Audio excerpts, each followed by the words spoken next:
श्री हरिवंश महाराज जी आपके चरणों में कोटि कोटि प्रणाम। महाराज जी, शादी में अभी 1 वर्ष का समय होने पर भी उसका चिंतन अधिक होता है, परंतु यही चिंतन श्री जी की व्याकुलता में कैसे बदला जाए? महाराज जी, मैं गृहस्थ में हूँ और नौकरी करता हूँ, महाराज जी मेरा मार्गदर्शन करें। जैसे लक्ष्य बन गया ना कि दुल्हन मिलेगी, लक्ष्य बना ना, और दुल्हन में सुख नहीं है, दुल्हन मिलेगी और हमारी कामनाओं की पूर्ति होगी। हमारी कामनाएं वासना, उसकी पूर्ति। हम अपने सुख के लिए उसका चिंतन करते हैं, उसके सुख के लिए चिंतन नहीं होता। जो हमारी इंद्रियों की लालसा है, इंद्रिय जन भोगों की लालसा ने 1 वर्ष पहले से ही चिंतन घसीट लिया। 1 वर्ष क्या, पूरा जीवन सबका चला जाता है। आपका तो तय हो गया, जिनका नहीं तय हो गया वो लालसा में जीते हैं, आशा में जीते हैं कभी न कभी। और जब हमारी कामनाओं का विषय प्रभु हो जाएंगे तो सोचो, बिना प्रयास के चिंतन होता है नहीं, ऐसे बिना प्रयास के भगवत चिंतन होगा, जिसका लक्ष्य धर्म बन गया, भगवान बन गए। भगवान से मिलन की चाह वो अखंड चिंतन कराती है। अब वो पहले अन्य चाहें मिटे, तब भगवत चाह का स्वाद आता है। चाह मिटी, चिंता मिटी, मनुआ बेपरवाह, जाहि न चाही कबहु कछ तुम सन सहज सने, बसो निरंतर तासुर सो राउर निजगे। अब ये भगवत रुचि, भगवत चाह पैदा हो जाए। जैसे दुल्हन का संकल्प बनते ही पूरा मन आनंदित है कि धन्य होगी वो घड़ी जिस घड़ी पाणी ग्रहण होगा, धन्य होगी वो घड़ी जिस घड़ी हमारा मिलन होगा।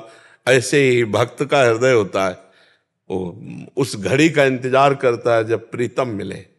वो आह भर करके रोता रहता है कि वो घड़ी कब आएगी जब हे नाथ आप हमसे मिलोगे, हे प्रभु हमसे मिलोगे। पर प्रभु मिलन की चाह तो पहले आ जाए, और ये चाह तब प्रकट होती जब अन्य चाहें सब मिट जाए, अन्य चाह सब मिट जाए।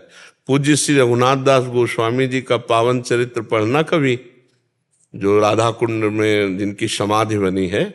बहुत बड़े घर के महापुरुष, जब देखा कि इनका चित्त तो भजन में, तो बहुत सुंदर कन्या से ब्याह कराया।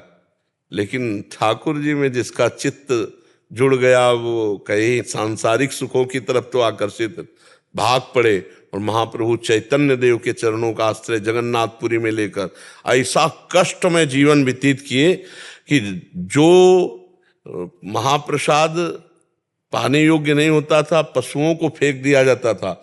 रात्रि में जाते और जो पशु भी खाकर छक कर छोड़ देते, वो उससे बीन करके महाप्रसाद लाते, पानी में धो करके, और फिर हरे कृष्ण कृष्ण कृष्ण हरे हरे, हरे राम राम राम हरे हरे, ऐसे कहते हुए पाते।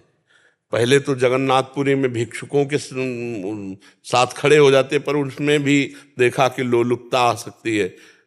ऐसा भोजन, और इतने बड़े घराने के कि पालकी में अगर गुरु के पास पढ़ने भी जाना है तो पालकी में अंगरक्षकों के साथ जाते थे। वो श्री रघुनाथ दास गोस्वामी भगवान के लिए सारे के सारे सुखों का त्याग करके, स्त्री सुख, धन सुख, वैभव सुख, भोग सुख और भगवान, ये चाह, जब चाह भगवान की प्रकट होती तो अन्य सब चाहें मिट जाती है।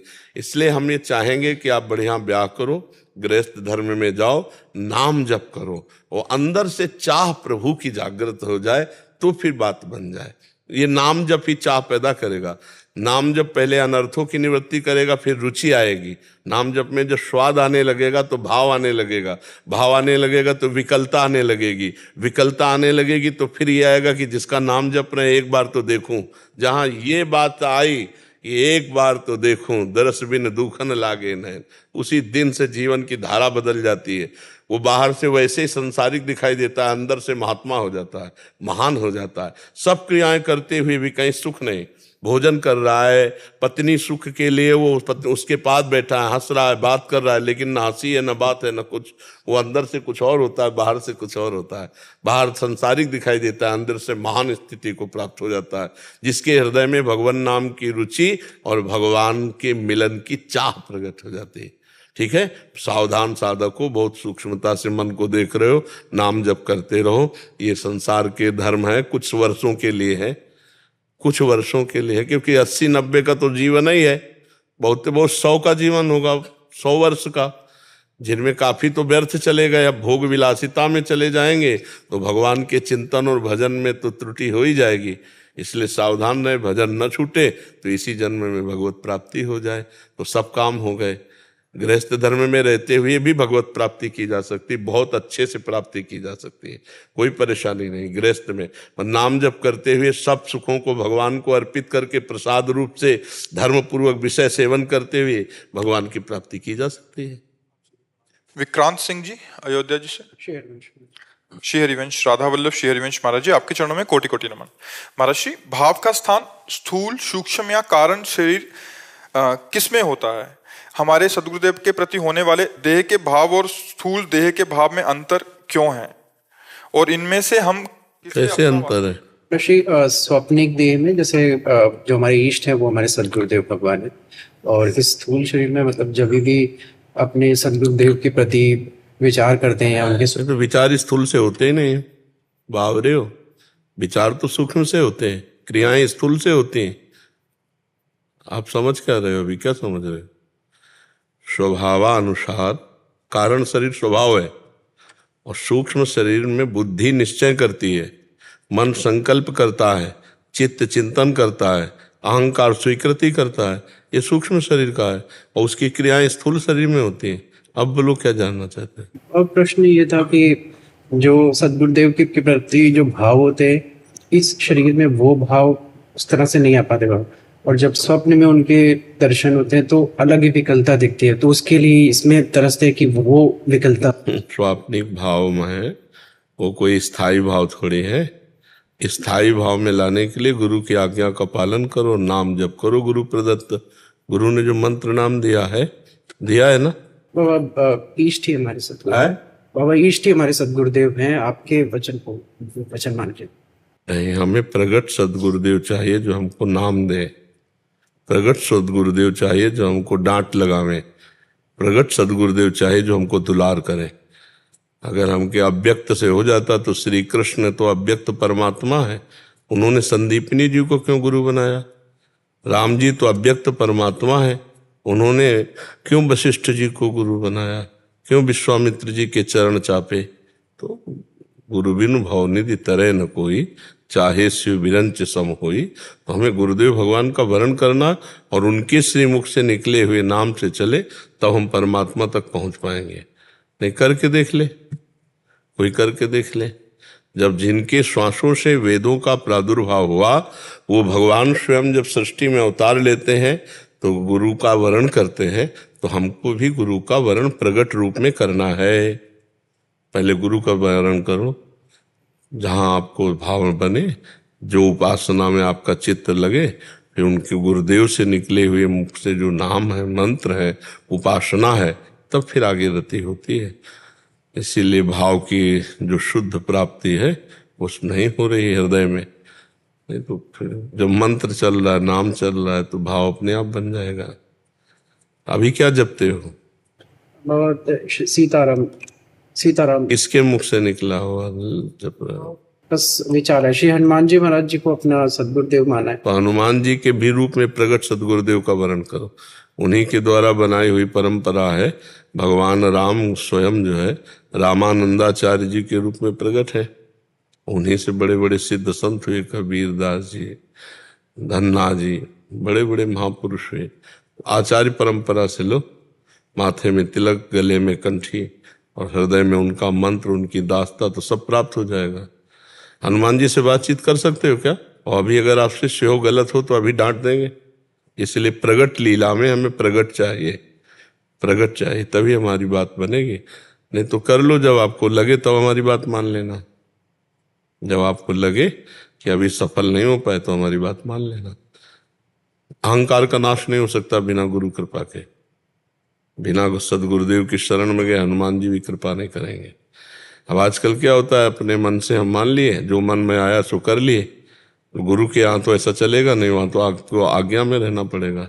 तो भगवान ने परंपरा क्यों बनाई? राम जी तो रामानंदाचार्य जी के रूप में प्रकट हुए, भगवान श्री हरि तो सब आचार्यों के रूप में प्रकट हुए। सबको एक बात बता देते कि मान लो बस हम ही हैं, लेकिन अलग अलग आचार्यों के अलग अलग भावों के रूप में, निम्बार्काचार्य, शंकराचार्य, वल्लभाचार्य, इन सब बड़े रूपों में भगवान ही तो प्रकट है आचार्य के रूप में। तो हमारा जो भाव है वो तभी सिद्ध होगा जब गुरु कृपा होगी। मोक्ष मूलम गुरु कृपा, क्योंकि अपने उसी मार्ग से चल रहे हैं बिना गुरु कृपा के। तो हम वही सलाह आपको देंगे। और आज तक कोई ऊंचाई पर चढ़ पाया तो गुरु कृपा से ही चढ़ पाया है। तो किसी राम जी के उपासक महापुरुष का गुरु रूप में वर्ण करो, उनसे नाम मंत्र लेकर खूब भगवान के पावन चरणारविंद में डूबो। मनुष्य जीवन इसी में डूबने के लिए है। बाबा आपकी बड़ी कृपा हुई, जब से आपके प्रवचन सुनने लगे तब से बाबा फिर हमने नाम जप वगैरह प्रारंभ किया है। तो बाबा आपने फिर ये भी कहा था कि गुरु के वर्ण करने से पहले बहुत सतर्क रहना चाहिए। हाँ, उसमें हमने कहा था कि भगवान को पहले गुरु रूप में वर्ण करो और भगवान से प्रार्थना करो कि मुझे प्रगट गुरु की आवश्यकता है, तो आप मिल जाओ या मुझे पहुंचा दो। ध्यान से सुनना, जब ये प्रसंग कहा है तो यही शब्द कहा है, तो या तो मुझे मिल जाओ या मुझे पहुंचा दो, क्योंकि मैं प्रगट गुरु की चाह कर रहा हूँ, प्रगट में फंसा हूँ। तो प्रगट में मुझे गुरु चाहिए जो हाथ पकड़कर मुझे निकाल सके। तो भगवान से प्रार्थना करो, भगवान ही सब रूपों में है, वो कहीं ना कहीं अपने को जो छुपाए हुए हैं वो आपके सामने प्रकाशित कर देंगे। जी। संजीव कुमार जी। राधा वल्लभ सिंह गुरु। गुरुदेव आपके चरणों में दंडवत प्रणाम। गुरुदेव भगवान, आप में वो श्री राधा नाम में प्रेम है, किंतु प्रभु के विग्रह रूप में प्रेम नहीं हो पा रहा महाराज जी, इसके लिए कोई बात नहीं। चद्दर के एक छोर में अगर हमारी अंगुली फंस जाए ना तो हम पूरा चद्दर घसीट देंगे, नहीं घसीट देंगे? जैसे चद्दर है, चार कोने, नाम रूप लीला धाम, तो अगर नाम हमारे पकड़ में आ गया बस सब पकड़ में आ जाएगा। गुरुदेव आपका ही चिंतन होता रहता है, राधा नाम है गुरुदेव। हाँ, तो बहुत कृपा समझो। भगवान और भगवान के जन अभेद है। अगर भगवान के भक्तों का भी चिंतन हो और भगवान नाम जप हो, बढ़िया काम बन गया। भजिबे को दो ही भले, कह हरि और कह हरिदास, या भगवान का प्रेमी महात्मा। अगर भगवान के संतों का ध्यान हो रहा है और नाम जब चल रहा है तो मंजिल दूर नहीं, बहुत बढ़िया सब कुछ प्राप्त। सभी संतों का भी ध्यान बहुत आता है, आपका तो गुरुदेव चिंतन ही नहीं जोड़ता है। और राधा नाम में भी बहुत, और प्रभु का ध्यान वैसे रहता है, लेकिन विग्रह रूप में सिर्फ प्रेम। कोई बात नहीं। भगवान की अनंत उपासना के क्षेत्र है, ये कहीं भी चित्त डूब जाए तो हमारा काम बन जाएगा। चिंतन प्रभु का हो, संसार का चिंतन छूटे, खास बात ये है। ये संसार का छूट गया गुरुदेव, बस आपका। हाँ, बस चुप रहो और कहो मत और अहंकार मत करना, शांति से चलते रहो। जी। प्रियंका सिंह जी गुड़गांव से। जी। राधे राधे गुरुदेव, आपके चरणों में कोटि कोटि प्रणाम। गुरुदेव, मैं आपको बीते 1 साल से सुन रही हूँ और आपके बताए हुए मार्ग पर चलने की कोशिश भी कर रही हूँ। मेरे जीवन में आपकी कृपा से बहुत सकारात्मक बदलाव भी आए हैं, इसके लिए आपका बहुत बहुत आभार। गुरुदेव, मेरा प्रश्न है कि मैं आपकी प्रसन्नता के लिए क्या करूं? राधा नाम जप, राधा राधा राधा, ये हमारा जीवन है और इसी से आप सुखी हो जाओगे, इसी से परलोक आपका बन जाएगा, सब कुछ हो जाएगा। राधा राधा, जैसे हम रास्ते में सुबह आते होते हैं ना, और जो कोई राधा राधा राधा तो हम खड़े हो जाते हैं, उसको जरूर देखते हैं। वैसे तो सबको देखने की कोशिश करते हैं, और जब कोई राधा बोलता है तब एकाग्रता से देखते हैं। तो हमारे इष्ट का नाम जब कोई हमें सुनाता है तो जो हमें सुख मिलता है वो सुख हमें कहीं नहीं मिलता है, किसी बात में नहीं मिलता है। अब जैसे कोई रुपया पैसा, खान पान की सामग्री, प्रणाम नमस्कार, इन सब में ऐसे कूड़ा करकट का भाव है हमारे दिमाग में। बचपन से बाबा जी सब कूड़ा करकट, चाहे जितना जो सब कूड़ा कर आ गया है, सतमार्ग में लगा दो कोई। राधा, अब ये बड़ी बात हो गई, आपने हमारे इष्ट का नाम सुना, राधा राधा राधा। तो हमारी प्रसन्नता का, हमारे जीवन का परम फल, परम लाभ, परम हेतु एकमात्र राधा है। राधा नाम हमारा जीवन है, हमारा प्राण है। जब कोई उच्चारण करता है राधा राधा तो हमें बहुत सुख प्राप्त होता है। हमारी प्रसन्नता के लिए अगर करना चाहते हो तो राधा नाम जप करो, आगे ठाकुर जी जाने। प्रसन्नता का हेतु राधा नाम है। ईशु जी कानपुर से। राधे राधे जी। महाराज जी राधे राधे। महाराज जी, कोई जब मुझे आहत पहुंचाता है तो मैं माफ कर देती हूँ, लेकिन भूल नहीं पाती। मुझे हमेशा याद रहता है कि इसने मेरे साथ गलत किया है। उसमें बार बार भगवत भावना करो, जहां उसका चिंतन हो तो अंदर से प्रणाम करो, हे प्रभु आप इस रूप में हो, बिल्कुल खत्म हो जाएगा। प्रयोग करके देख लीजिए, जहां वो आदमी आवे तो आपका भजन बन जाएगा, हे प्रभु नाथ आप ही हो, मैं पहचान नहीं पा रही। आप कटु वचन कटु व्यवहार करके आप छुपना चाहते हो, प्रभु हो आप ही, आपकी दंडवत। बस जहाँ ऐसे करोगे तो आना बंद हो जाएगा, कटिंग हो जाएगी। क्योंकि वो हृदय में जो जलन है ना, बार बार मन कहेगा प्रभु कैसे हो सकता है, दुष्टता की बात करता है, तो प्रभु हो सकता है नहीं, बस अपने को काटना है, माया चिंतन काटना है, तो भगवत चिंतन से माया चिंतन कटेगा। और कहो सो कहाँ जहाँ प्रभु नहीं, जब सब में भगवान है तो उस दुष्ट व्यवहार करने वाले में भी भगवान है। हरिवंश महाप्रभु हमारे कहते हैं, ये क्रूरा अपि पापिनो न च सताम संभाष्य दृश्याश्च ये सर्वान वस्तुतया निरीक्ष परम स्वाराध्य बुद्धिर्मम। जो क्रूर हैं, पापी हैं, देखने योग्य भी नहीं, संभाषण योग्य भी नहीं, उनमें भी मेरे आराध्य देव राधा वल्लभ लाल विराजमान है, ऐसी मेरी दृढ़ मति है। तो भगवान तो सर्वत्र है। तो जो हमको गाली दिया, कटुवचन बोला, हमारे को आहत किया, उसमें भी भगवान है। पहली बात तो हम उसका चिंतन ही न करें, पर अगर चिंतन होता है तो हम उसमें भगवत भाव कर ले तो बच जाएंगे, नहीं द्वेष हो जाएगा।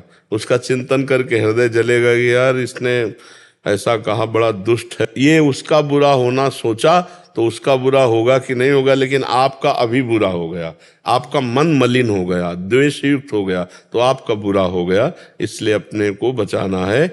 अपने गाली देने वाले, निंदा करने वाले, अपने के प्रति दुख देने वाले को भी हम भगवत भाव से, और भगवान उसे संभाल लेंगे, भगवान संभाल लेते हैं। ये ना सोचे कि ये बढ़ता चला जाएगा फिर हमें दुख और देगा, नहीं, कदम पे रोक लेंगे भगवान। जिस दिन तुमने भगवान के प्रति समर्पित कर दिया उस दिन भगवान संभाल लेंगे, हमने देखा है। या फिर उसके हृदय से वो भाव हटा दिया तो वो इतना प्यार करने लगा कि जब दोस्त से भी ज्यादा प्यार करने लगा। तो हम अपनी बात भगवान को, भगवान सर्व सामर्थ्यशाली है।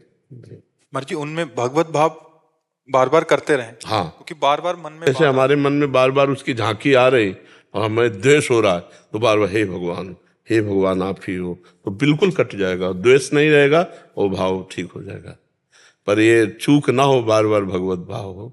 मर्जी भगवत भाव करने के लिए भी नाम जप की आवश्यकता है। हाँ, बिना नाम जप किए तो इतनी क्षमता है नहीं कि आप भगवत भाव कर लो। बिना भजन के भगवत भाव कर ही नहीं सकते हो, बिल्कुल नहीं कर सकते हो। ये भावना नहीं टिकेगी। जब नाम जप करोगे, भजन करोगे, अच्छे आचरण करोगे, तुम्हारा लक्ष्य परमार्थ है, भगवत अध्यात्म है, तभी आप ऐसा कर सकते हो। संसारी आदमी थोड़ी ऐसा कर सकता है, वो तो अध्यात्म मार्ग में चलने वाला कर सकता है। महाराज जी एक प्रश्न और, महाराज जी अभी आपने उत्तर दिया था कि गुरु की प्रसन्नता के लिए क्या करना चाहिए, आपका उत्तर था नाम जप सर्वोपरि उत्तर है। महाराज जी गुरुदेव की बहुत सारी आज्ञाएं होती हैं सदमार्ग पे चलने के लिए। राधा नाम हमने 2 मिनट तो आपको सुना दिया, राधा राधा राधा, आप प्रकट में प्रसन्न हो गए, बट आंतरिक प्रसन्नता गुरुदेव की कहाँ रहती है महाराज जी? राधा नाम में ही। हाँ, 2 मिनट वाला थोड़ी कि राधा नाम सुना दे। ये तो हमने बताया कि जैसे बाहर लोग खड़े रहते, तो हमारी प्रसन्नता, हमारा आकर्षण राधा नाम से होता है। तो गुरु की आज्ञा में सबसे बड़ी प्रसन्नता उनकी छिपी हुई है। अगर उनकी आज्ञा का हम पालन कर, देखो जब राधा नाम जपोगे तो और आज्ञाएं अपने आप पालन करने लगोगे कि खान पान शुद्ध होना चाहिए, आपके आचरण शुद्ध होने चाहिए, आपका व्यवहार सबके प्रति शुद्ध होना चाहिए। आप जब हमारा सत्संग सुनोगे तो हमारी हर बात तुम्हें प्रिय लगेगी और उसको धारण करना पड़ेगा। लेकिन हमारी प्रसन्नता कहे तो है निरंतर नाम जप, निरंतर भगवत आश्रित होना, भगवत चिंतन करना। और क्या, फल फूल दे दिए, खा पी लिया, शौच बन गया, रुपया दे दिए, जो काम चल रहा है व्यवहार का उस काम में लग गया, हमारे सुख का विषय थोड़ी बना। हमारे सुख का विषय तो भगवान नाम है। जितना नाम, अच्छा हमारे सुख का विषय हम नहीं है, हमारे सुख का विषय आप हो। जैसे कोई साधक कहता है कि हम तो बहुत गलत आचरण करते थे, 1 वर्ष से सत्संग सुना, सब छोड़ दिया, अब हमारे को बहुत अच्छा लगा, हमारा हृदय शीतल हो गया कि हमारा जो बोलना है वो सार्थक हो गया, हमारा जीना सार्थक हो गया। 4 लोग सुधर रहे हैं, 4 लोग सुखी हो रहे हैं, अच्छे मार्ग में चल रहे हैं, तो हमें सुख मिला, हमारा जीवन सुख हुआ। हमारा जीवन तभी सार्थक है जब हम कुछ लोगों को अपने जीवन की बात दे के जाएं, वो अच्छे आदमी बन जाए, वो स्वस्थ रहे, वो सुखी रहे, प्रसन्न रहे, तब तो हमारा संत वेश धारण करना सार्थक रहा। अवामी भजन करके भगवान को प्राप्त हो गए, किसी का कल्याण, किसी का मंगल नहीं हुआ तो एक अलग बात है, उसका वो खास बात नहीं। हमारे द्वारा यदि हजारों व्यक्ति सुधर जाते हैं, निमित्त तो हमें भगवान ने बना दिया, और हजारों सुधर जाते हैं तो हमारा जन्म लेना सार्थक हो गया, हमारा मनुष्य जन्म सार्थक हो गया, हमारा संत वेश सार्थक हो गया। तो जब हमारी सार्थकता होगी तो हमें सुख मिलेगा ना। तो हमारी सार्थकता आप लोगों से है, आप लोग अच्छे आचरण वाले, नाम जप करने वाले। तो ये पता चला कि भाई सत्संगी हैं ये लोग, ये साधारण मनुष्य नहीं है, ये साधु संग किए हुए हैं। तो साधारण पशुओं जैसा आचरण करे तो फिर बात नहीं। हमारी प्रसन्नता तब होगी पूर्ण रूप से जब हमारे देशवासी, हमारे भगवत अनुरागी, सत्य धर्म का पालन करने वाले, बड़े पवित्र। अब जब हम सुनते हैं कि आज अमुक जगह पर आई बहन बेटी के साथ ऐसा व्यवहार किया गया, अमुक आदमी भाई को मार दिया, अमुक आदमी माता पिता को मार पीट करके बाहर कर दिया घर से, तब लगता है यह धर्माचरण कैसे बंद हो। तो ये जब आप धर्म से चलोगे, जब दूसरा गाली दे रहा हो आप उस पर भगवान का भाव कर रहे हो, तो अपने परिवार, अपने माता पिता को आप बहुत अच्छे से पालन पोषण करेंगे, आपकी बुद्धि शुद्ध हो जाएगी। तो जो रुपया शराब में, एक से पूछा कितने पी जाते हो, बोले 1000 की। तो 1000 रुपये का रोज अगर फल फूल मेवा मिष्ठान लेकर के अपने परिवार को दे, देखो कितना सुखी हो जाएगा।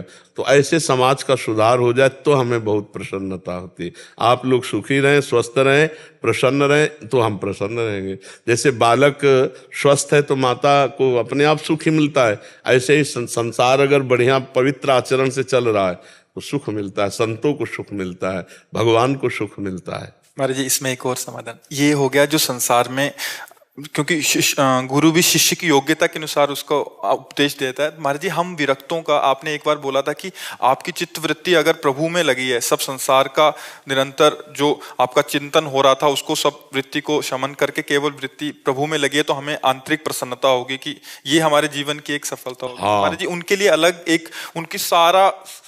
हाँ, अब जब विरक्ति की बात आती है तो फिर वो बहुत बड़ी मंजिल है जिसमें भोग रहित जीवन व्यतीत करना है। गृहस्थी में क्या है कि भूख लगी तो भोजन मिल गया, काम सताया तो पत्नी है, मोह सताया तो बेटा है, लोभ सताया तो रुपया है, हर व्यवस्था है। लेकिन विरक्त के जीवन में ये सब नहीं है, वो एक बहुत कठिन जीवन है। और वो जब उस जीवन का निर्वाह करता है भगवान के चिंतन में लगा करके चित्त वृत्ति को, तो देखो एक तरह से ठेका ले लेते हैं अपने लोग। जैसे मान लो ये शरणागत जन है तो इनको उपदेश दे रहे हैं, लेकिन जो अपना जीवन पूरा समर्पित करके हमारे लिए जी रहा है, अब उसके लिए ठेका कि उसके भजन में भी कमी हो, उसके आचरण में कमी हो, तो भी उसे परम पद मिलेगा, क्योंकि उसने पूरा जीवन समर्पित कर दिया है। अगर कहीं चूक हो जाती है, कोई कमी रह जाती है, तो मेरी कमी होगी, इनकी कमी नहीं होगी। वो केवल आज्ञा पालन में तत्पर हैं, तो वो फिर एक अलग क्षेत्र हो जाता है। और ये प्रसन्नता का क्षेत्र होता है, उसमें प्रसन्नता से थोड़ी मतलब, उसमें ठेका है। ठेका का मतलब नहीं होता कि भैया तुम्हारी जिम्मेवारी नहीं, ये जिम्मेवारी मेरी है, तुम्हारा कल्याण हो ये जिम्मेवारी मेरी है, और मेरी बात मान लो, ये हम पर कृपा कर दो कि तुम निरंतर भगवान का चिंतन करो, विषयों के सेवन से दूर रहो। ठेका हमारा भगवत प्राप्ति अपने आप, और उसमें कमी बेसी होने पर भी भगवत प्राप्ति में बाधा नहीं पहुंचती। लेकिन आपका परिवार है, आप अभी अपनेपन में कुछ लिए हुए हैं, और ये अपनापन छोड़कर केवल हमारे हैं। न माँ, न बाप, न रिश्ता, न नाता, न भोग सामग्री, न घर, न मकान, ये केवल मेरे हैं। बस इस बात में इनके मेरेपन की पूर्ति के लिए ठेका इस बात का कि तुम्हें निश्चित भगवत प्राप्ति होगी। अब इसी तरह जैसे गृहस्थी में है कि पूरा परिवार समर्पित है, गुरुदेव की आज्ञा पे चल रहे, भजन परायण है, उनका भी ठेका है। ये थोड़ी कि विरक्त शिष्य जो पूर्ण समर्पित। अब जिनका अपना परिवार है, अपनी भोग सामग्री अपने भोग रहे, गुरु मान लिया, 2-4 माला जप लिए, ऐसा, तो उनको कहा जाता है कि हमारी प्रसन्नता के लिए आप अच्छे आचरण वाले बनो, आप ऐसे बनो, आपका कल्याण होगा। लेकिन जो पूरा समर्पित है, उनके लिए भजन करके, तप करके उनको दिया जाता है कि उनके मन की शांति हो, उनके विकार शांत हो, और उनको भगवत प्राप्ति हो। महाराज जी भगवान का नाम और जैसे चिंतन है, तो ये गुणों के प्रभाव के अंतर्गत आता है, ये गुणातीत है। गुणातीत है। भगवान का नाम भगवान गुणातीत, भगवान का नाम गुणातीत, भगवान का धाम गुणातीत। महाराज जी, कभी कभी बहुत विकलता आती है अंदर से कि अब तो इतनी मुमुक्षा जागृत हो गई है कि इसी जन्म में महाराज बिल्कुल बिल्कुल रोना ही आता है। तो ये गुणातीत है कि ये गुणों, क्योंकि अगले क्षण आधे घंटे 1 घंटे बाद देखेंगे। बच्चा, अभी अभी विकलता जो है वो सतोगुण जब वृत्ति आती है तब आती है। अभी गुणातीत वाली विकलता नहीं है, अभी गुणों के अंतर्गत ही है। पर भगवान का नाम गुणातीत है तो गुणातीत कर देगा। भगवान का रूप त्रिगुणातीत है तो वहां पहुंचा देगा। चिदानंद भगवान का स्वरूप है। ये केवल आप ही के चरणों की कृपा है कि 2 वर्ष हो गए, 2 वर्ष से आपका सत्संग और एकांतिक सुनते हुए। अब 1 माला से शुरू किए थे, आज 15 माला रोज करते हैं। बहुत सुंदर बच्चा, नई अवस्था है ना, पवित्र हृदय, पर गंदे आचरण मत करना तो और आगे बढ़ते चले जाओगे। एडवोकेट मनीष कुमार पांडे जी। राधे राधे गुरुदेव। गुरुदेव महाराज, ये भक्त व शिष्य लगभग 2 वर्ष से आपसे जुड़ा हुआ है, वह नाम जप करने का प्रयास कर रहा है, वो पूरी सात्विकता से जीवन जीता है। गुरुदेव भगवान, प्रश्न है कि क्या इस धरती का पर प्रतिक्षण जो घटित हो रहा है वो पूर्व निर्धारित है, और किसी के साथ यदि कोई आचरण हो रहा है सब पूर्व निर्धारित नहीं है। नहीं तो फिर क्रियमाण किसे कहते हैं? पूर्व निर्धारित को प्रारब्ध कहते हैं। पूर्व जो कर्मों का एक भंडार भरा है उसे संचित कर्म कहते हैं, और अभी जो हम कर रहे हैं उसे क्रियमाण कहते हैं। क्रियमाण माने नवीन कर्म। पशुओं के जीवन में पूर्ण निर्धारित है, मनुष्य जीवन नया कर्म कर सकता है। नए कर्म करते हैं तो उसका फल भोगना पड़ता है आगे चल करके, और विशेष अपराध बन जाए तो अभी से लागू हो जाएगा, अभी से दंड मिलने लगेगा। तो नवीन कर्म भी तो होते हैं, तो पूर्व निर्धारित ही हम सब नहीं मान सकते हैं। हमें छूट दी गई है कि आप पाप कर्म कर लो, पुण्य कर्म कर लो, भजन कर लो, बुरा कर लो, अच्छा कर लो। तो अगर वो पूर्व निर्धारित है तो फिर हम दंड के पात्र क्यों बने? लेकिन ऐसा नहीं है। शास्त्र भी आज्ञा करता है, अगर पूर्व निर्धारित ही कर्म सबके द्वारा होने हैं तो फिर शास्त्र आज्ञा क्यों करे? आज्ञा तो नवीन कर्म के लिए होती है ना भाई, कि सब प्रारब्ध के अधीन है, जैसा होना होगा वैसा हो जाएगा, तो फिर आज्ञा क्यों कि ऐसा करो ऐसा ना करो? वो नवीन कर्म के लिए है। ये मानव देह में नवीन कर्म होता है। वो केवल पूर्व जो निर्धारित भोगना है वो अन्य योनियों में है, पशुओं को है, पक्षियों को है, अन्य योनियों को है।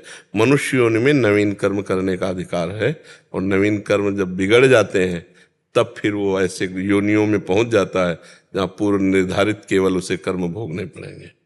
जी। कोई अशुभ कार्य कर रहा है या किसी के अत्याचार कर रहा है या अनाचार कर रहा है और कोई उसे प्रताड़ित हो रहा है, तो क्या उसको प्रताड़ित होना ही था, उसके साथ अनाचार होना ही था? और नहीं, बचाया जा सकता था, विवेक के द्वारा बचाया जा सकता था। ये अज्ञान के द्वारा क्रिया हो रही है, तो अगर हम विवेक का प्रयोग कर ले तो बुरे प्रारब्ध से भी बचाया जा सकता है। अगर विवेक का प्रयोग किया जाए तो पूर्व प्रारब्ध से भी बचा जा सकता है। जो बहुत भयानक प्रारब्ध है वो तो फिर नष्ट ही कर देगा, लेकिन विवेक के द्वारा बचा जा सकता है।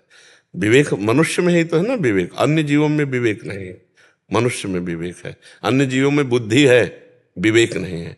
विवेक सत असत का निर्णय करने वाला ये केवल मनुष्य बुद्धिवान ही होता है। मेरा एक सवाल था कि अगर जैसे मेरे साथ कुछ हुआ तो कोई जरूरी नहीं कि मेरा शुभ कार्य ही उसी के लिए मैं जिम्मेदार हूँ, ना होने के बाद भी मेरे साथ कुछ या किसी भी इंसान के साथ कोई अशुभ कार्य या उसके साथ अत्याचार अनाचार हो सकता है, भले उसका प्रारब्ध न रहा हो। नहीं, अनाचार तो उसके साथ तभी होगा जब उसका पर्सनल कर्म होगा। ऐसे नहीं हो सकता, ऐसे अनाचार नहीं हो सकता। वो निजकृत कर्म भोग सुन व्राता, को न काहू के सुख दुख कर दाता, रामचरितमानस। और गीता जी, अवश्य में भोक्तव्यम कृतम कर्म शुभाशुभम। अब अगर हमारा अशुभ कर्म आपके हाथ से पवित्र होना है तो फिर 2-4 थप्पड़ पड़ेंगे।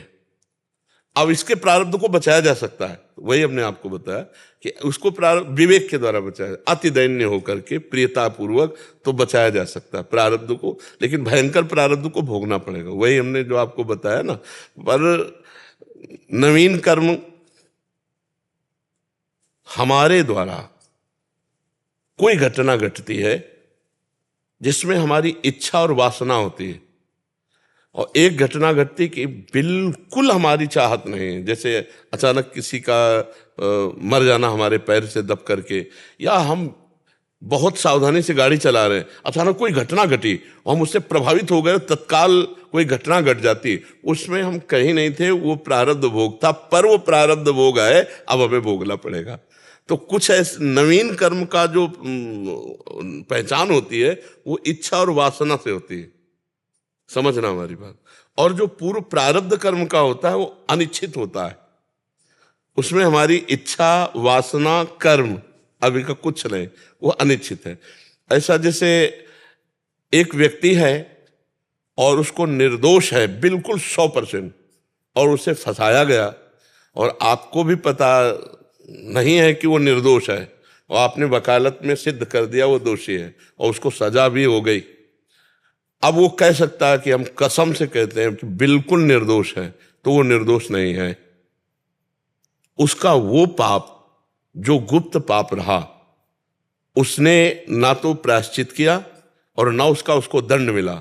वो गुप्त पाप प्रगट में निर्दोष होने पर उस अपराध के द्वारा उस अपराध का मार्जन कराने के लिए उसको फंसा दिया गया, और वो कर्म उसका दंड जो गुप्त रूप से किया उसका वो भोग रहा है। और वो समाज में कह सकता है कि भगवान ने न्याय नहीं किया, जज ने न्याय नहीं किया, वकील ने न्याय नहीं किया, क्योंकि मैं कसम खा के कहता हूं मैं निर्दोष हूं, लेकिन पक्का ये उसका वो दोष उस पर हावी हो गया जहां वो दोषी था, दोषी ठहराया नहीं गया, दंड नहीं मिला और उसने प्रायश्चित नहीं किया।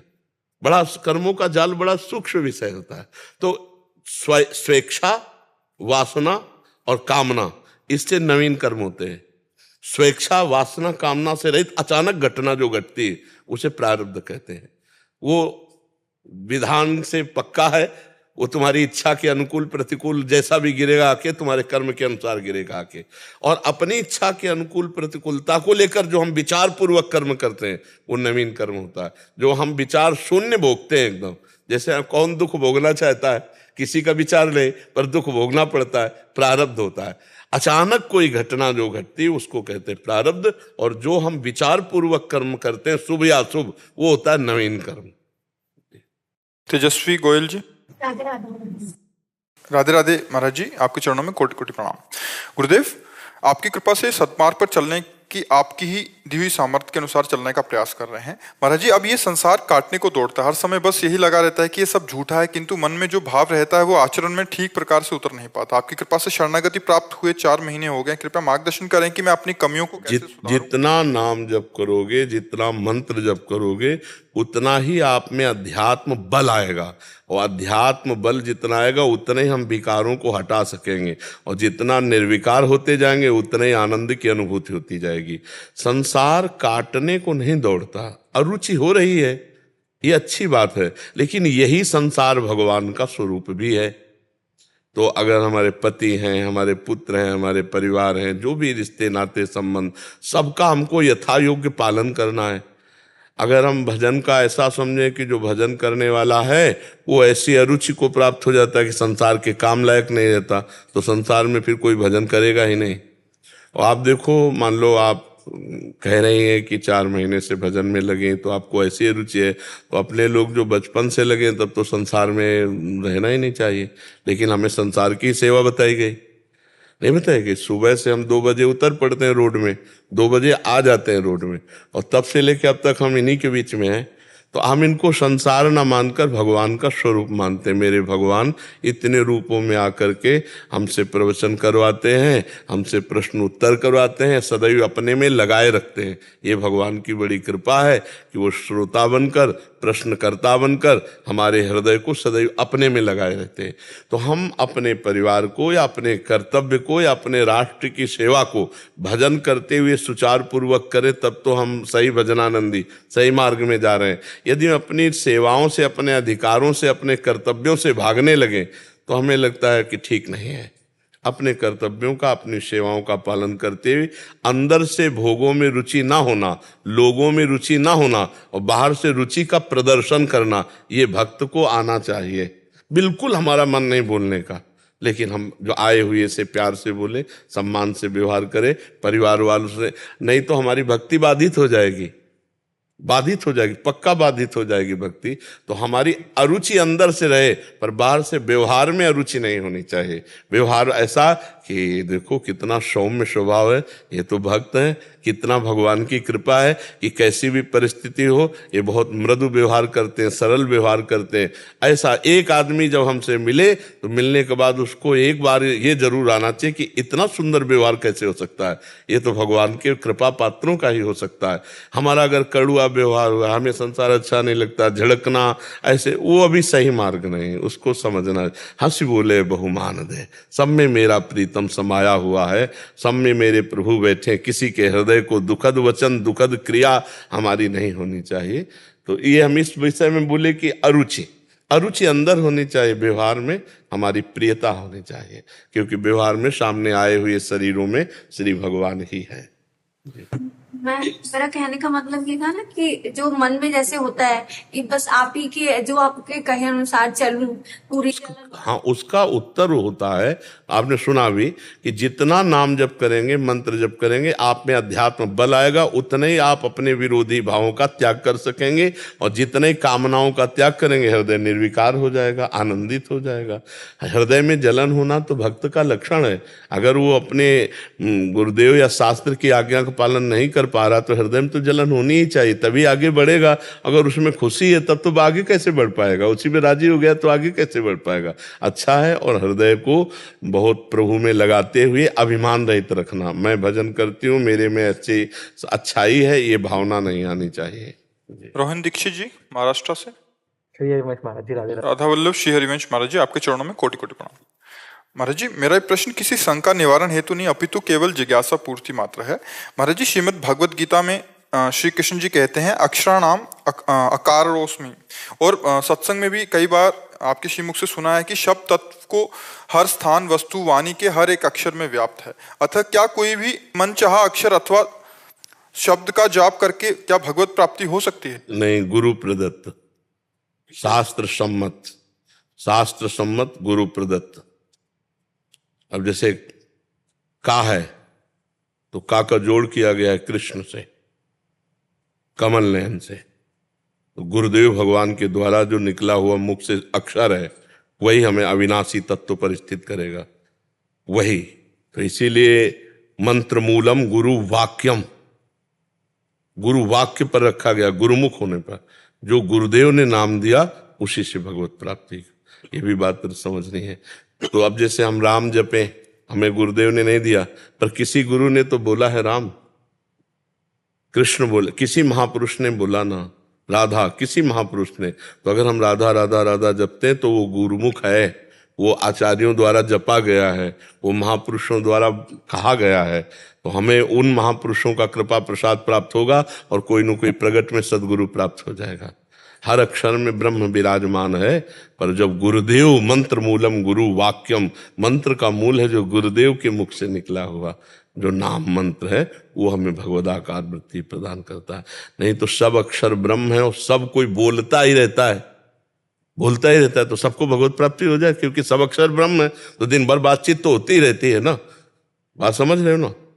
कोई कितने ऐसे शब्द, राम में भी रा है और रावण में भी रा है, राक्षस में भी रा है, रात में भी रा है, तो बहुत से पर सब रा बोलने से थोड़ी भगवत प्राप्ति हो जाएगी। राधा में भी रा है, तो जब गुरुदेव बोले कि राधा, अब जीवन की बात आ गई। धिक्कार में भी धा है, धारा में भी धा है। तो धा देखो तो लाखों शब्दों में धा है नहीं? वही हमारे आराध्य देव हो गए अक्षर जो गुरुदेव ने हमें दे। मंत्र मूलम गुरु वाक्यम महावाक्यार्थस्य वितारिताम, जो महापुरुषों ने वचन बोले वही हमारे विचार नहीं। शब्द में तो सब में भगवान है। तो रात दिन लोग प्रपंच की बातें करते रहते हैं, तो शब्द तो होते ही है ना, तो उनको पुण्य मिल जाना चाहिए पाठ करने का, क्योंकि हर अक्षर में ब्रह्म है। लेकिन जब शास्त्र का पाठ करते तो उससे सुकृत मिलता है, जब गुरु प्रदत्त नाम जप करते तो उससे भगवत प्राप्ति होती है। समझ पाया?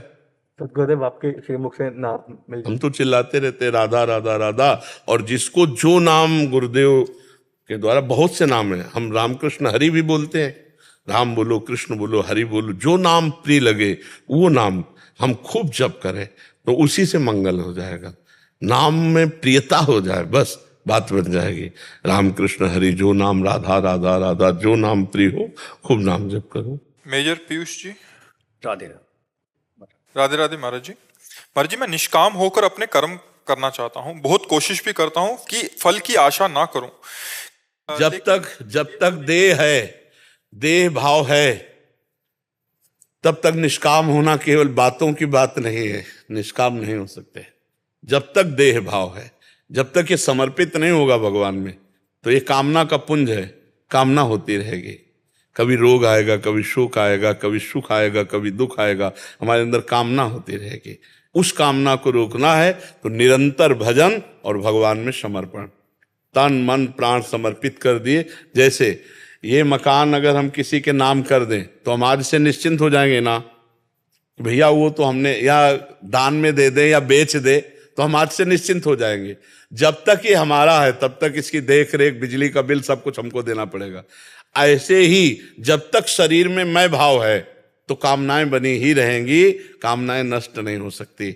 जब शरीर को हम भगवान को समर्पित कर दे या ज्ञान के द्वारा इसका संबंध त्याग दे तो निष्काम हो सकता है, नहीं तो इसमें कामनाएं बनी ही रहती हैं। शरीर को लेकर कोई निष्काम नहीं हो सकता और स्वरूप को लेकर कोई सकामी नहीं हो सकता।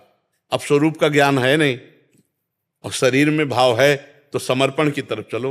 हर कर्म भगवान को समर्पित करो, नाम जप करो और कोई भी पाप कर्म ना होने वाले, जितने पाप कर्म तो कोई होने वाला नहीं शरीर से, ऐसा निश्चय करो। आज से हमसे कोई पाप कर्म होने वाला नहीं। आगे चल के देखना निष्कामता आने लगेगी। पाप कर्म बिल्कुल नहीं होना चाहिए। पाप कर्म वही जो जानते हो सब पाप कर्म। ऐसा नहीं कोई कह सकता कि मैं पाप कर्म नहीं जानता, क्योंकि जो ही आप पाप कर्म करने चलोगे तो अंदर से आएगा गलत है, ना करो। वो परमात्मा सबको संबोधन करता है। अगर वो बात मान लो और पाप कर्म का त्याग कर दो और हर कर्म भगवान को समर्पित करो और नाम जप करो तो अभी निष्कामता आगे आने लगेगी। आप देखोगे आपकी इच्छाएं शांत होने लगेंगी। जब कोई इच्छा नहीं रह जाती तभी तो निष्कामता होती है। जब तक इच्छाएं हैं तो वही तो कामना है। ना इच्छा हृदय में स्फुरित हो तो अभी ब्रह्मानंद का स्रोत फूट पड़े अंदर से। अंदर एक स्रोत है, परमानंद, ब्रह्मानंद, भगवदानंद, जिनको प्राप्त होकर के महात्मा जन परमानंद में मगन रहते हैं। अभी तो विषयानंद में, भोगानंद में जो स्रोत नहीं है, छोटे छोटे कुंड हैं। ये तो आनंद समुद्र, जो आनंद सिंधु सुख राशि, इनसे संबंध जब होगा तब स्रोत आनंद का।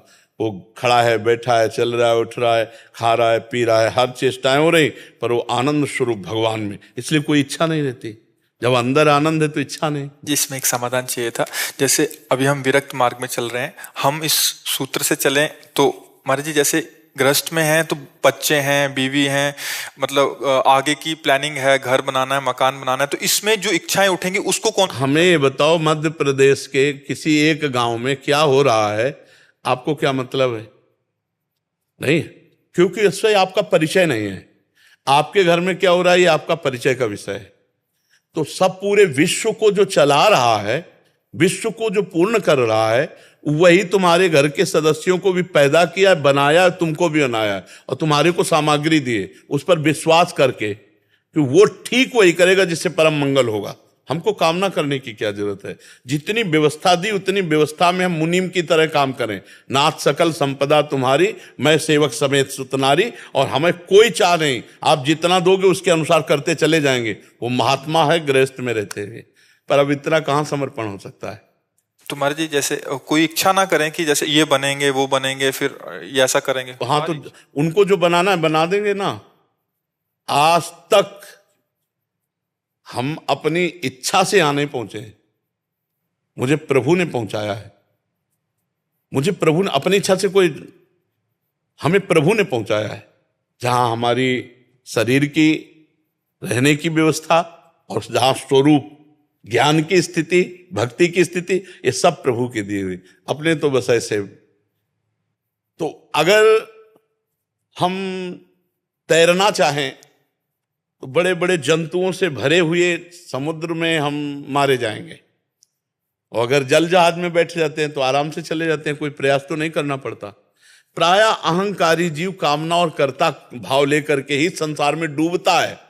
और ऐसे हो जाए तो ऐसे पार हो जाए। भगवान सबको पार कर रहे हैं, भगवान सब तुम्हारे अंदर शक्ति बुद्धि वही दिए हुए हैं। तो तुम्हें कामना नहीं करनी, बस तुम समझ जाओ, कामना नहीं करनी। जो तुम करोगे वही हम देखेंगे, जो तुम करवाओगे वही होगा। पर इस कोटि का समर्पण बहुत जोर की, सत्य इच्छा को प्रभु की इच्छा मान के उसमें कार्यरत हो जाए, मतलब कुछ तो मर्जी अंदर चलेगा, इसलिए उनकी तरफ नहीं, से। भगवत प्रेरित होता है। जैसे हमारी अभी हम खड़े हो, चलो वृंदावन की परिक्रमा चलते हैं जी।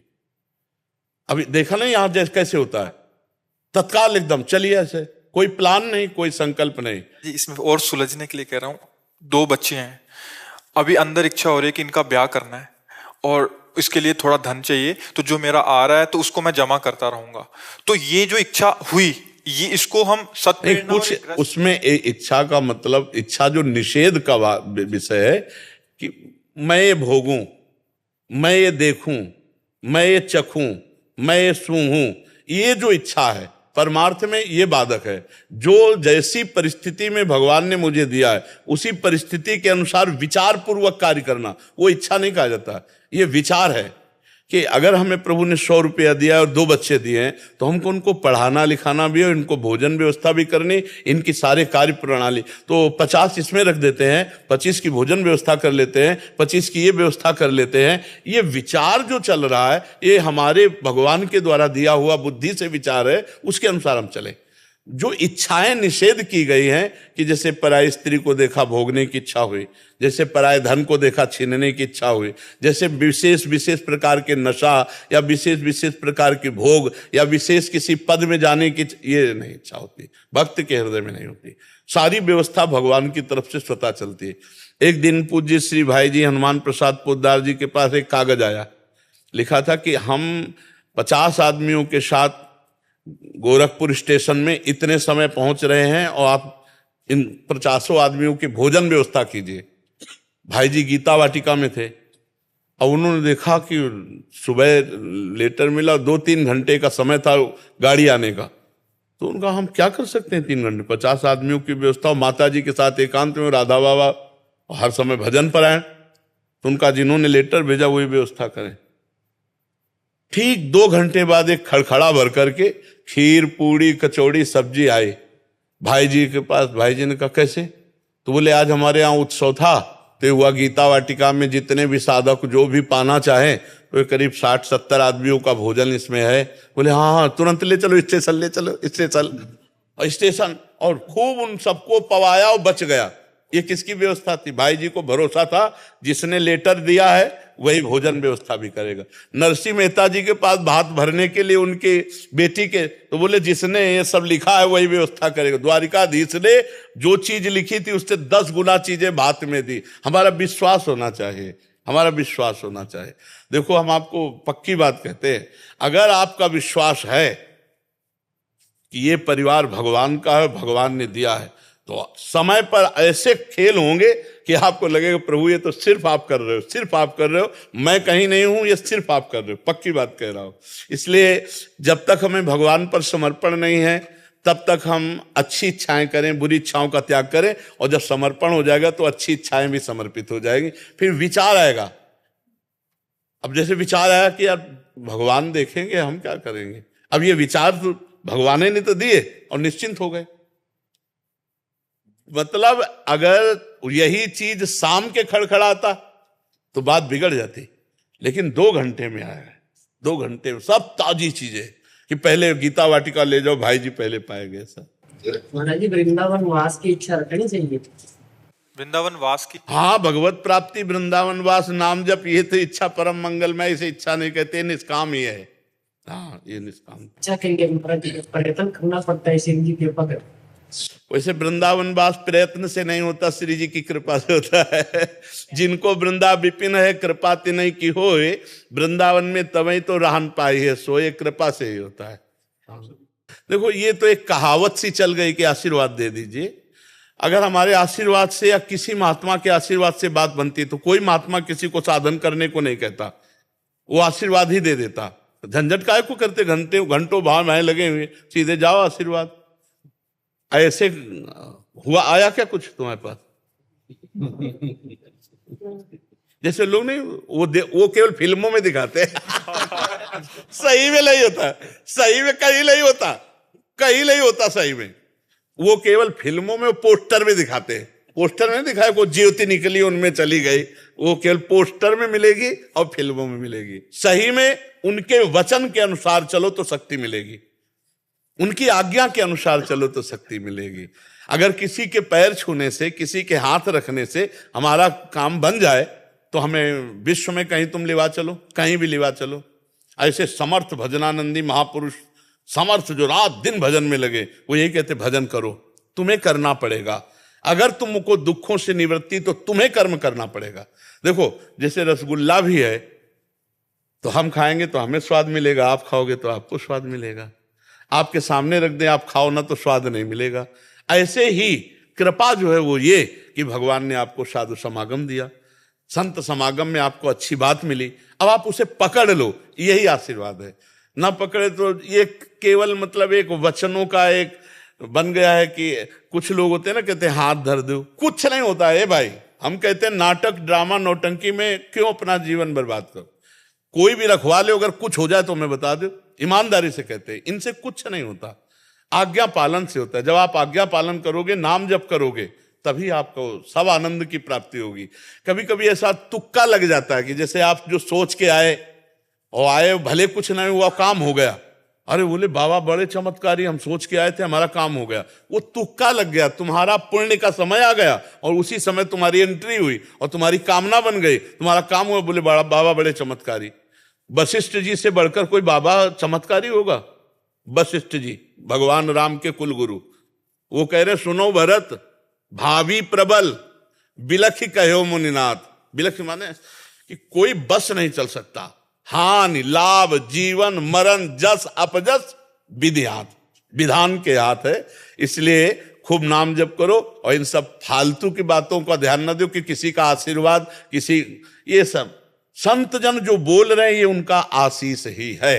संत जन जो बोल रहे हैं अपनी जीवनी शक्ति तुम्हें दे रहे हैं, तुम उसको पकड़ लो, फिर देखो स्वाद आ जाएगा।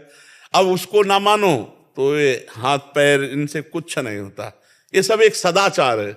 सदाचार माने एक व्यवहार है, सामने गए प्रणाम किया, साष्टांग लौट गए, चरण छू लिए, उन्होंने हाथ रख दिया, एक सदाचार है। लेकिन इससे कोई हमें आध्यात्मिक शक्ति प्राप्त नहीं होगी। आध्यात्मिक शक्ति उनकी आज्ञा का पालन करने से हो। आज्ञा सम सुसाहिब सेवा, जो आज्ञा का पालन करे अपने आप कृपा होती चली जाएगी। ऐसा होने लगे ना तो भगवान सुषेण वैद्य को न बुलाकर झाड़ फूंक वाले को बुलाते, जब लक्ष्मण जी को वीरघातिनी लगी थी। दशरथ जी को भगवान बचवा लेते ना, लेकिन भगवान पुत्र हैं, जो होना है वही होता है।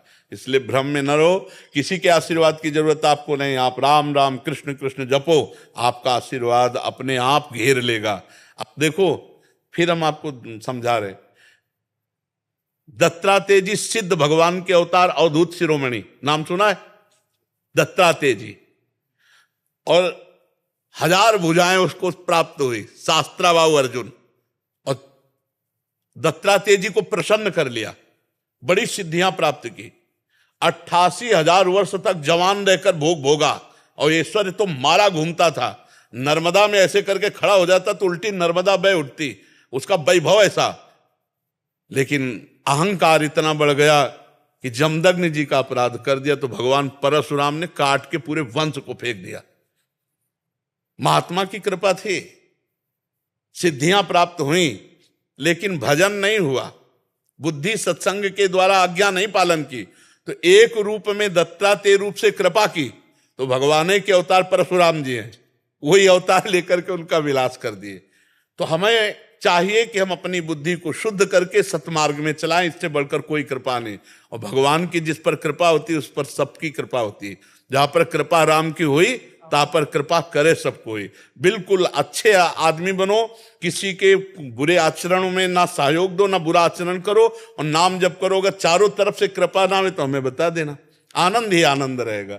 और ये तो एक व्यवहार मात्र है कि संतों से कहा जाता है कि आप हम पर कृपा कर दो, आप हमारे ऊपर हाथ रख दो, ये सब व्यवहार मात्र है। खूब इसीलिए बचपन से इस मार्ग में है, कहीं भी जहां सब देखा कहीं भी कुछ नहीं, आपको करना होगा। अपने कल्याण के लिए आपको तपना होगा, आपको जलना होगा। जो आपको बता रहा है वो ड्रामा है। अगर कोई कह रहा है ना, अगर पैसे से हमारे पाप नष्ट होते हो, हमारा मंगल हो जाए, तो ये करोड़पति अरबपति जो खूब धनपति हैं, ये कभी मरे ना, ये कभी इनको बुखार ना आवे, जलते हैं अंदर। आपसे तो मिलते नहीं, तो आप तो बाहर देख करके समझोगे क्या बात है, कितनी महंगी कार से उतर रहे हैं, कितने लोग राइफल लिए इनकी सुरक्षा में। और जब सबको हटा के मैं सुरक्षा वालों को, और जब यहाँ एकांत में बात होती है ना, तो आंसुओं से बात होती। इतने दुखी हैं कि तुम कहोगे यार हम सुखी है, चैन से रोटी खा लेता हूं, परिवार में चैन से हंस खेल करके रह रहा हूं, हम सुखी हैं। तो इसलिए सुख उसी को है जो भगवान से चित्त जोड़े हुए है, कृपा उसी पे है जो भगवान से चित्त जोड़े हुए। हमें किसी से कृपा की याचना नहीं करनी। हाँ, संतों के पास हम जाते हैं, दैन्य होकर उनकी बात सुनते हैं और भगवान के मार्ग में चल देते हैं। चलना आपको पड़ेगा। अगर आप ना चलो फिर कोई तुम्हें पहुंचा दे, तो आज तक हमें बताओ, आज तक उदाहरण। इसलिए सब लोग आचरण सुधारो, खान पान सुधारो, नाम जप करो। किसी के आगे घिघियाने की जरूरत नहीं, ना आशीर्वाद की ना कृपा की। सबको नमस्कार, सबको प्रणाम है, लेकिन होगा वही जो मैं अपने आचरण में करूंगा पक्का। अगर मैं आचरण ना करूं फिर कोई कर दे तो मुझे बताओ, और ऐसा कोई है नहीं कि कर सके, क्योंकि भगवान भी अर्जुन को सामने कह रहे हैं, मेरा चिंतन कर, मेरे मन वाला बन, आई हुई विपत्तियों को सह, तास्ति तिक्षस्व भारत। क्यों कह रहे हैं? सामने भगवान खड़े हैं। अब अर्जुन को क्या जरूरत है? लेकिन कह रहे हैं नहीं, मन मना भव मद भक्तो माद्याजी माम नमस्कुरु। तुझे भजन करना पड़ेगा, प्रणाम करना पड़ेगा, पूजा करनी पड़ेगी, तब तेरी बात बनेगी। तो वही करना पड़ेगा। भगवान भी कह रहे तुझे करना पड़ेगा, वही बात हम कह रहे हैं। ईमानदारी वाली बात यह है कि किसी से ले दे के यहां सौदा नहीं होता।